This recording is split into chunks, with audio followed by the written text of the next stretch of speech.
Namaste, everyone. Today is the 33rd death anniversary of Osho. So today we will look at what Osho has said about life and death. Osho says death is already happening. Whether you face it or not, whether you look at it or not, it is already there. It is just like breathing. When a child is born, he inhales. He breathes in for the first time. That is the beginning of life. And when one day he becomes old, dies, he will exhale. Death always happens with exhalation and birth with inhalation. But exhalation and inhalation are happening continuously. With each inhalation, you are born, and with each exhalation, you die. So the first thing to understand is that death is not somewhere in the future waiting for you, as it has always been pictured. It is part of life. It is an ongoing process, not in the future, but here and now. Life and death are two aspects of existence, simultaneously happening together. Ordinarily, you have been taught to think of death as being against life. Death is not against life. Life is not possible without death. Death is the very ground on which life exists. Death and life are like two wings. The bird cannot fly with one wing, and the being cannot be without death. So the first thing is a clear understanding of what we mean by death. Death is an absolute necessary process for life to be. It is not the enemy, it is the friend. And it is not there somewhere in the future. It is here now. It is not going to happen. It has always been happening. Since you've been here, it has been with you. With each exhalation, it happens a little death, a small death. But because of fear, we put it in the future. The mind always tries to avoid things which it cannot comprehend. And death is one of the most incomprehensible mysteries. There are only three mysteries in life: life, death, and love. All these three mysteries are beyond the mind. So mind takes life for granted.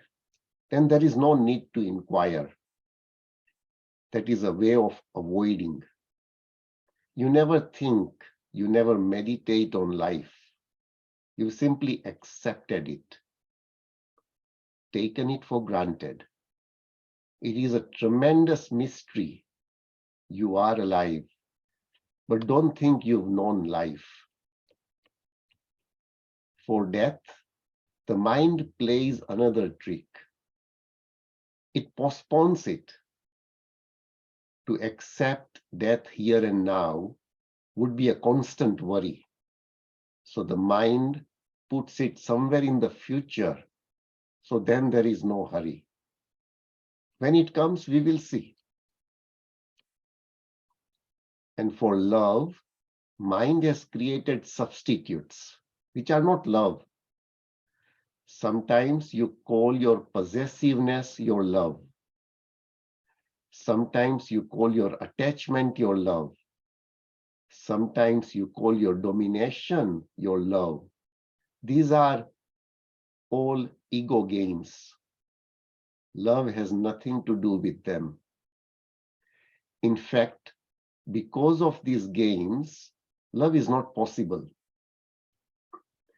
Between life and death, between the two banks of life and death, flows the river of love.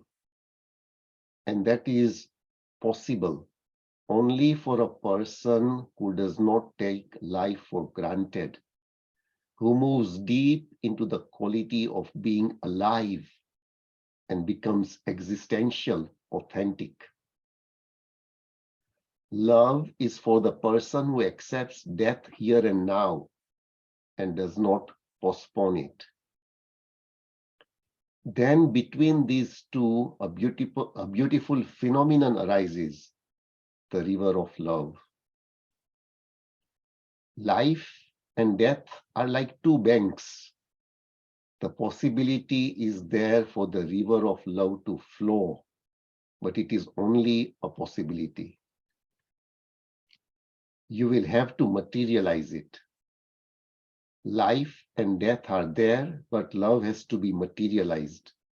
That is the goal of a human being. Unless love materializes, you've missed the whole point of being. Coming back to death. Death is already happening, so don't put it in the future. If you don't put it in the future, then there is no question of defending yourself. If it is already happening, and it has been already happening always, then there is no question of protecting yourself against death. Death has not killed you. It has been happening while you were still alive.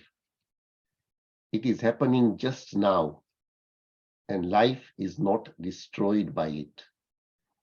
In fact, because of it, life renews itself each moment. The old leaves fall, they make space for the new leaves to come. The old flowers disappear and new flowers appear. One door closes, another immediately opens. Each moment you die, and each moment there is resurrection. Once a Christian missionary came to Osho and he asked, "Do you believe in Jesus Christ's resurrection?" Look at the wonderful answer which Osho gave. Osho told him there is no need to go so far. Each moment, everybody is resurrected. But the missionary could not understand. It is difficult for people who are too much into their ideology. The missionary said, "But do you believe that Christ was crucified? Is this not just a myth, or is it a reality? What do you think?" Osho again told him, "Everyone is crucified every moment." That is the whole meaning of Jesus' crucifixion and his resurrection. Whether it is historical or not does not matter a bit. It is simply irrelevant to think whether it happened or not. It is happening. Each moment, the past is crucified. The old leaves disappear. And each moment, a new being arises in you, resurrects. It is a constant miracle. The second thing to understand about death is that death is the only certainty. Everything else is uncertain. It may happen, it may not happen. Death is certain because in birth, half of it has already happened. So the other end must be somewhere. The other pole must be somewhere in the dark. You have not come across it because you are afraid.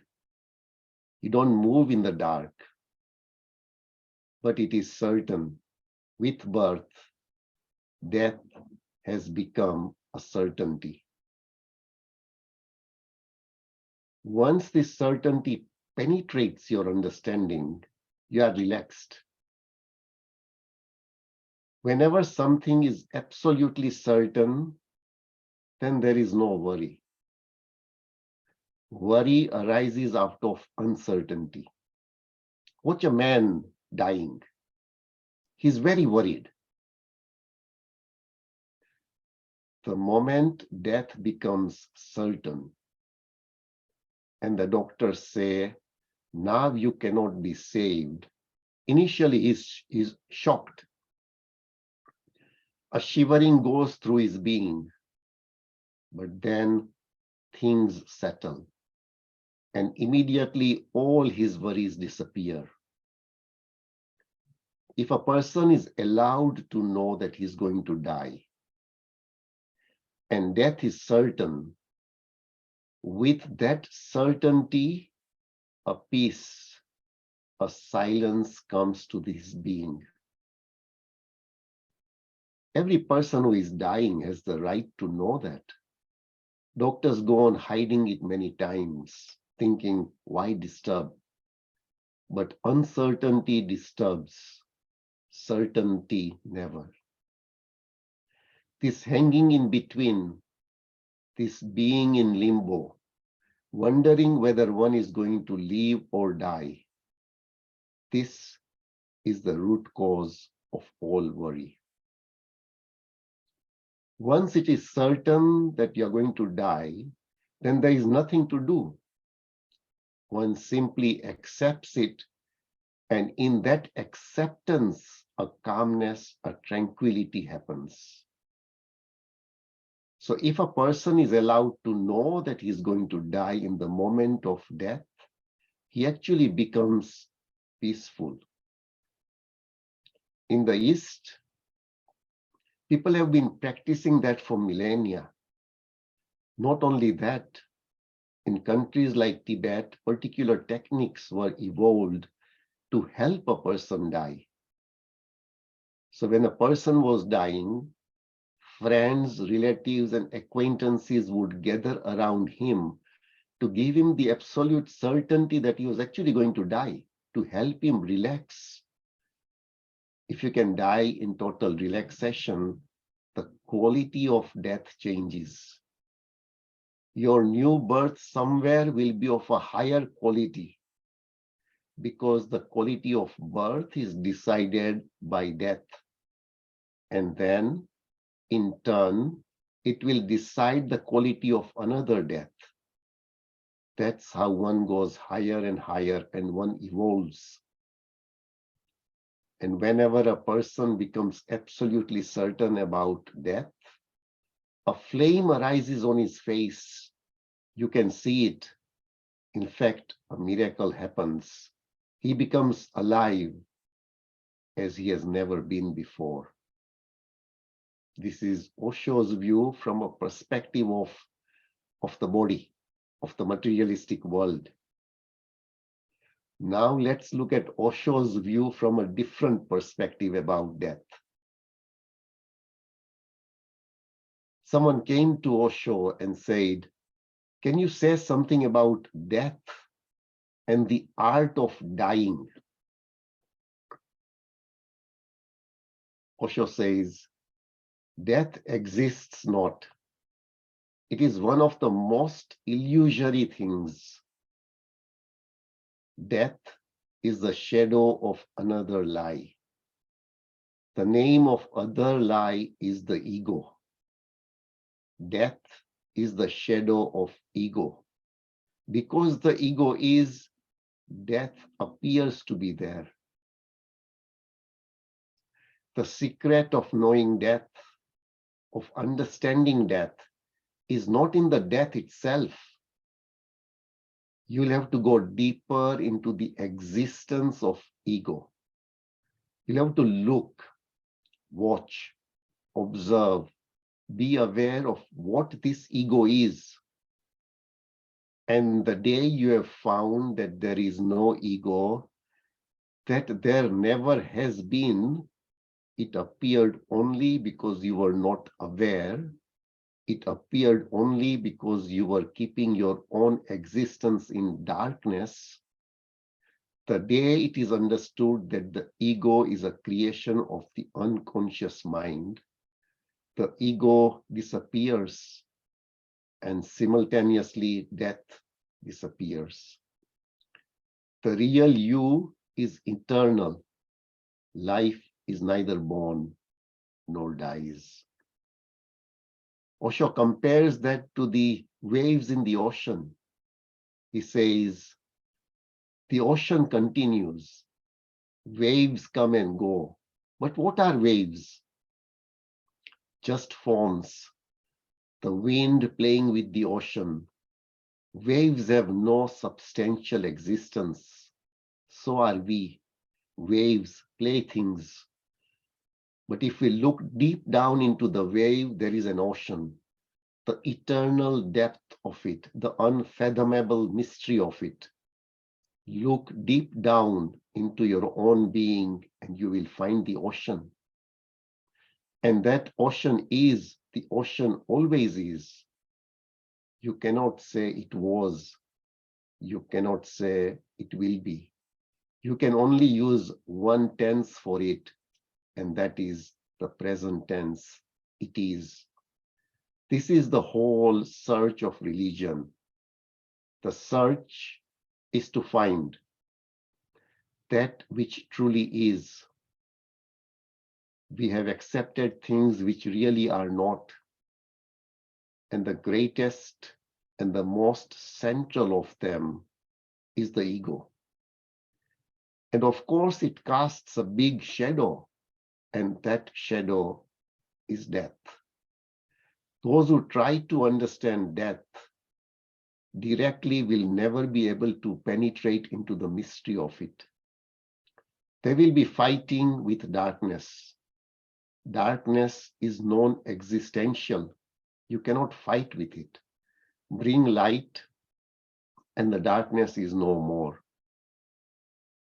So how can we know about the ego?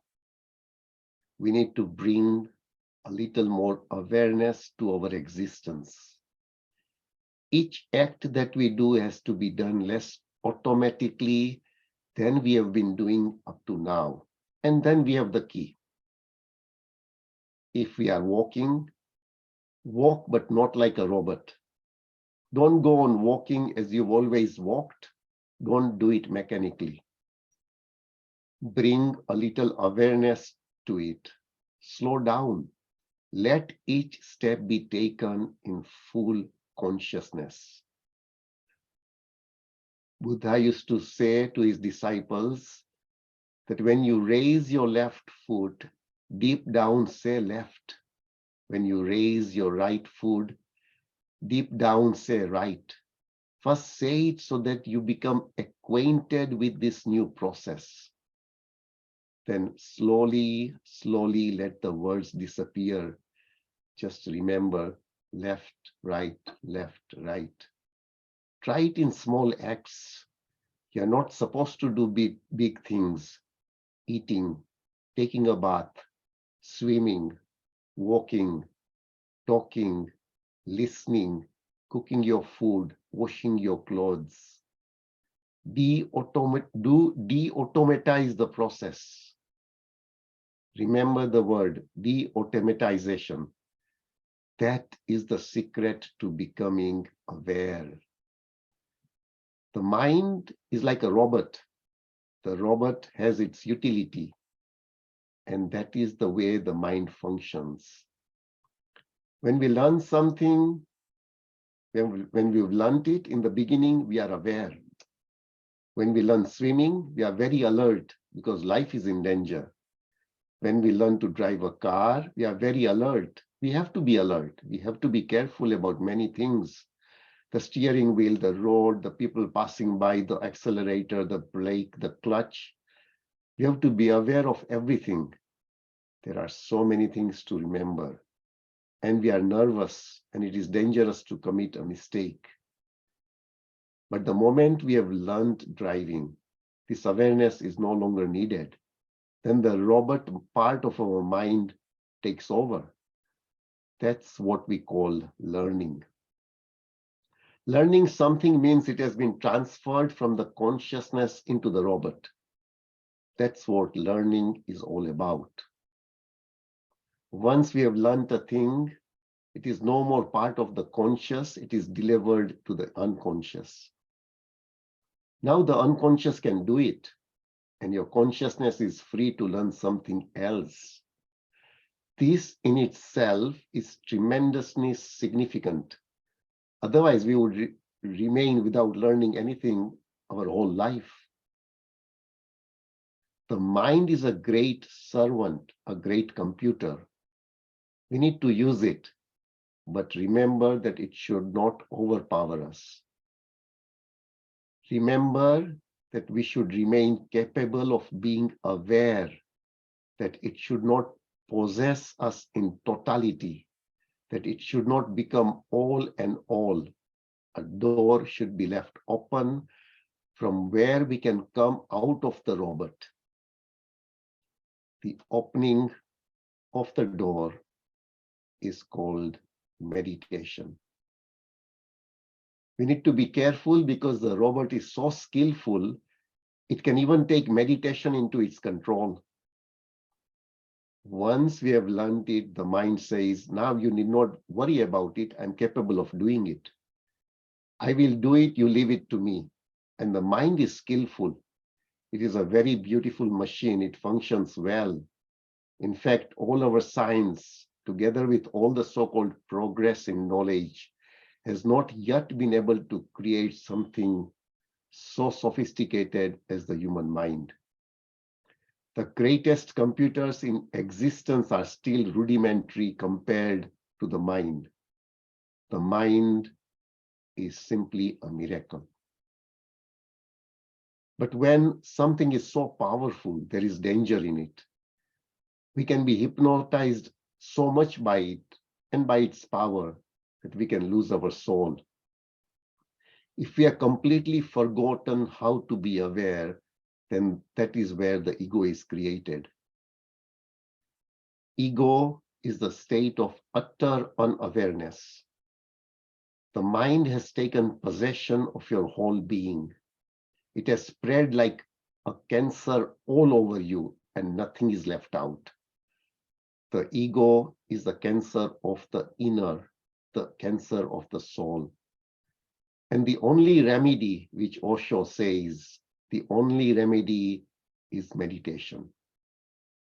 Then you start reclaiming a few territories from the mind.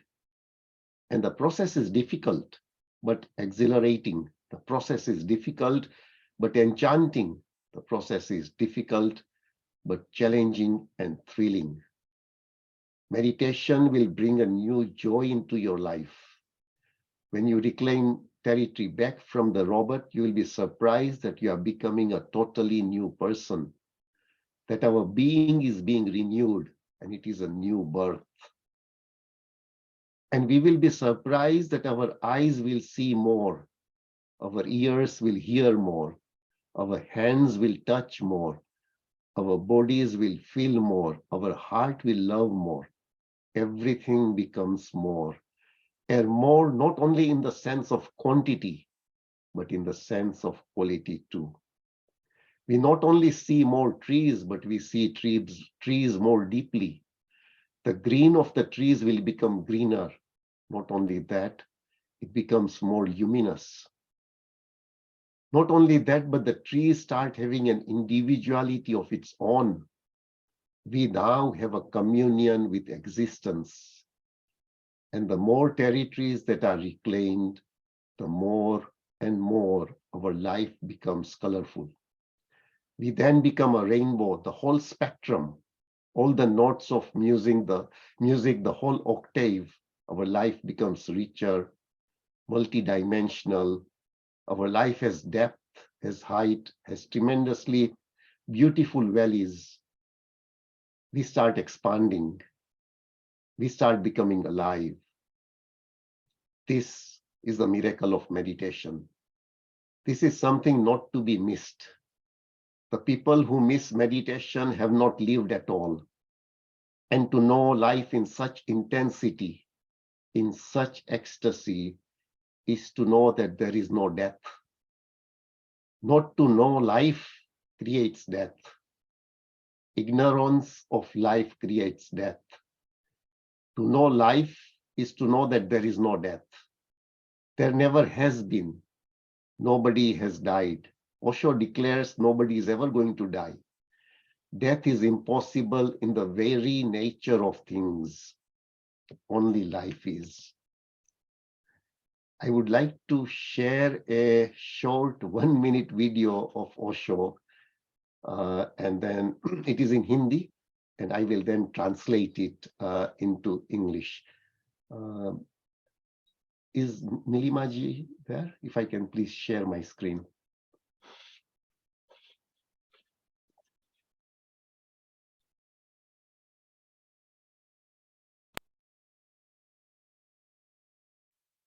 मृत्यु में जो बच सके वही सार्थक है, ये मेरी सार्थक की परिभाषा। जिसको तुम मृत्यु में भी अपने साथ ले जा सको वही सार्थक है, और जो मृत्यु में तुम्हारे साथ न जाए, इसी तरफ पड़ा रह जाए, वो सार्थक नहीं। तुम्हारा पद पड़ा रह जाएगा, धन पड़ा रह जाएगा, नाम पड़ा रह जाएगा, मित्र परिजन सब पड़े रह जाएंगे। तुम जब जाने लगोगे अकेले, उस वक्त क्या तुम ले जा सकोगे? तुम्हारा बैंक बैलेंस? क्या ले जा सकोगे? उस वक्त ध्यान ही ले जा सकोगे, बस और कुछ ना ले जा सकोगे। तो ध्यान का अनुभव एकमात्र सार्थक अनुभव है। This video was in Hindi. Very short video, and his final message is: only that which can survive death is significant, worthwhile, or meaningful. The only thing that you can take with you after death is meaningful. The things that you cannot take with you when you die are not meaningful, significant, or worthwhile. Your designation, your body, your name, your friends and family, everything you will leave behind. What will you take with you when you die? You will die alone. Will you be able to take your money with you? So what will you be able to take with you? Only meditation. You will be able to take only your experience of meditation. Therefore, only meditation is significant, worthwhile, or meaningful in your life. Thank you everyone for joining today's meditation and listening to this wisdom sharing from Osho. If anyone has got anything that they would like to add about this or anything about Osho or any of your experiences, please feel free to do so. Thank you, Darshana.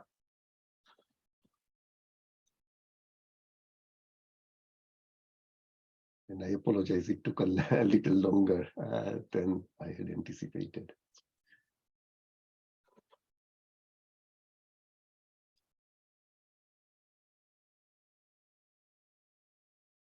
Yes, Darshanaji. Hello.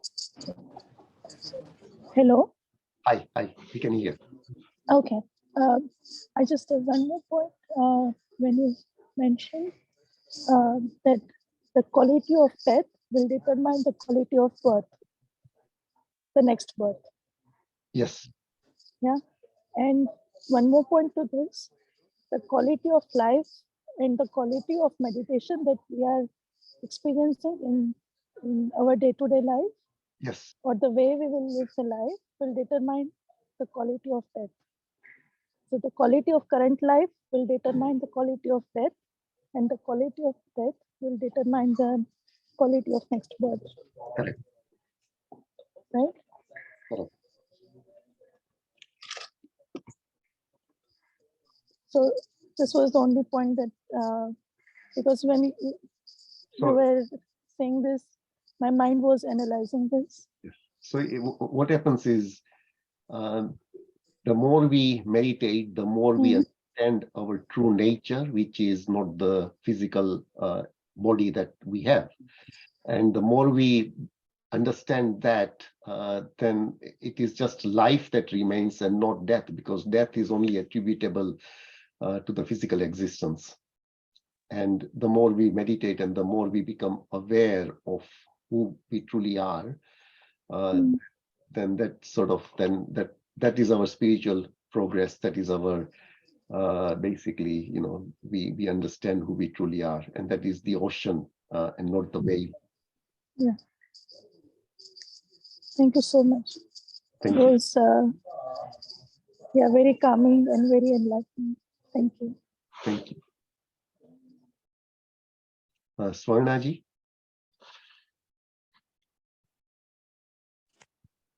Thank you, Dinesh. Thank you. Beautiful, beautiful session and that great meditation.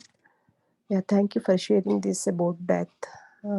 Looks like we need to talk every day death, and at least in the meditation, we need to contemplate more on death. Yeah, I didn't know when my dad was on his deathbed. He was telling, I'm going, I'm leaving, I'm leaving." Then I was there and I was like, "No, Dad, you don't go anywhere. You will be here. We all will be here. We'll take care of you." Those were the words I uttered, and he would close his eyes, thinking, "Oh, these guys are not understanding."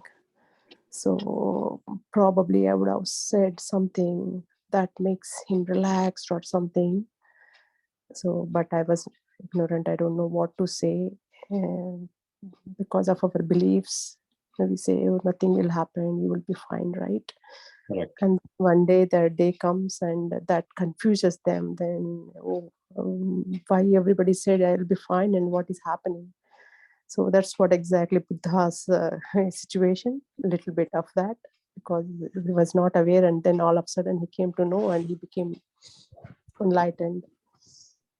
So yeah, I think we need to understand and accept, and is every day is a death. Yeah, meditation is death, and no fear. Take out the fear, and when death comes, whenever death comes, we start praying God, "Hey God, please save me." So maybe that is also may not be right, because we are the God and we are the soul.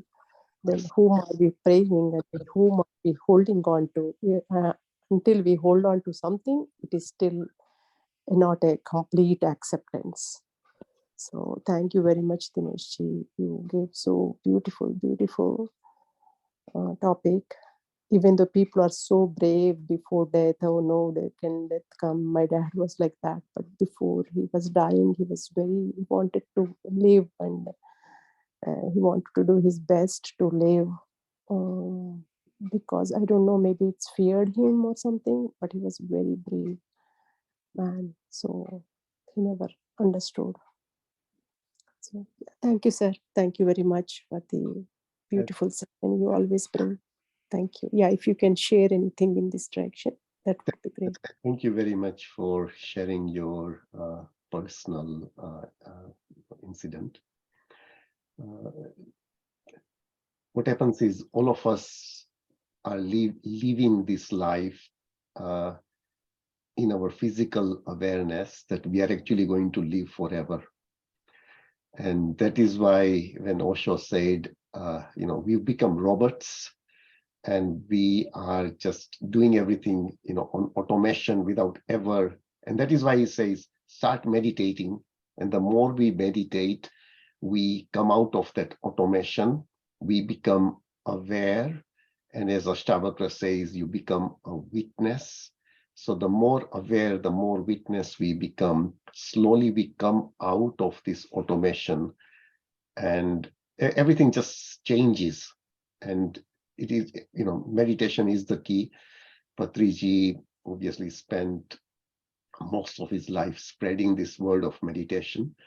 And I think, the most or the best thing that we can do is actually just meditate regularly.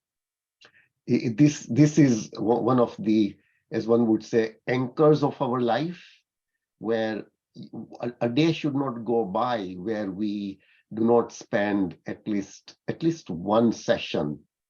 Obviously 2 sessions per day would be even better, but at least 1 to 2 sessions. And that is we all of us are leading, especially in the Western world, even in India today. I mean, we are leading lives which are so crazily busy that we cannot stop and reflect and pause. And if we don't take control of our lives, the activities and the job and the work and everything else just takes over.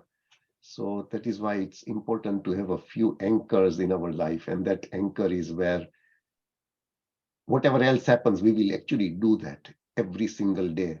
And that is what will really help us become more aware. Thank you. Thank you very much. Thank you, sir. Thank you. So is there any other, should we observe our breath? It will take out that fear of death, or do we have to contemplate we are soul or like that? I know our goal is during meditation, just observe your breath and it will do whatever it has to do. It will make you aware, more knowledge maybe. So according to Rajneesh, he talked about over 100 different meditation techniques. Okay, so obviously the most important thing as far as Anapanasati meditation is concerned is obviously focusing on the breath. But when we do, when we listen to wisdom sharing and when we read the scriptures, then it at the same time gives us an understanding of our true nature and us not being this physical personality that we have assumed ourselves to be. So that listening and digesting that and doing meditation actually helps, because when we become one with the body and are just constantly in our thoughts and emotions, it is at that time the remembrance that we are the ultimate Tattvamasi, and we are not this body, and we are the ultimate, all-pervasive, infinite, that helps break this notion that we are the body and all the emotions and thoughts that go along with it.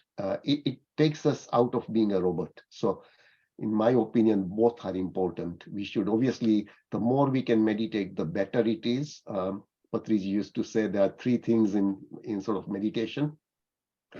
One is meditate in a group that helps with the energy levels, and these Zoom sessions are very good because the time is there every day at the same time, so it is easy to become more disciplined. And in a group, meditate with music, meditate in a pyramid, because that helps with the energy levels. And Patriji used to say meditate Punam, where the full moon is there's lots of energies. All of these things will help in our meditation. So meditation along with reading of scriptures, which give us clarity on who we truly are. The reading of the scriptures, pick the best, the top, people who have achieved, as that would really help us. Because if we spend 1 hour in reading something, why not pick scriptures like Ashtavakra, like the best who have achieved, the best who have experienced eternity. So then it helps us. Thank you, sir. Thank you so much. Beautiful explanation. Thank you. Thank you, everyone. And I apologize, it's taken much longer today. So thank you for joining this evening, and let us meet again tomorrow in the morning, usual time. Namaste. Thank you very much. Thank you, sir. We enjoyed. It's a great wisdom. I'm glad you did it. Thank you on this special day, occasion of death of Osho. Thank you. Thank you.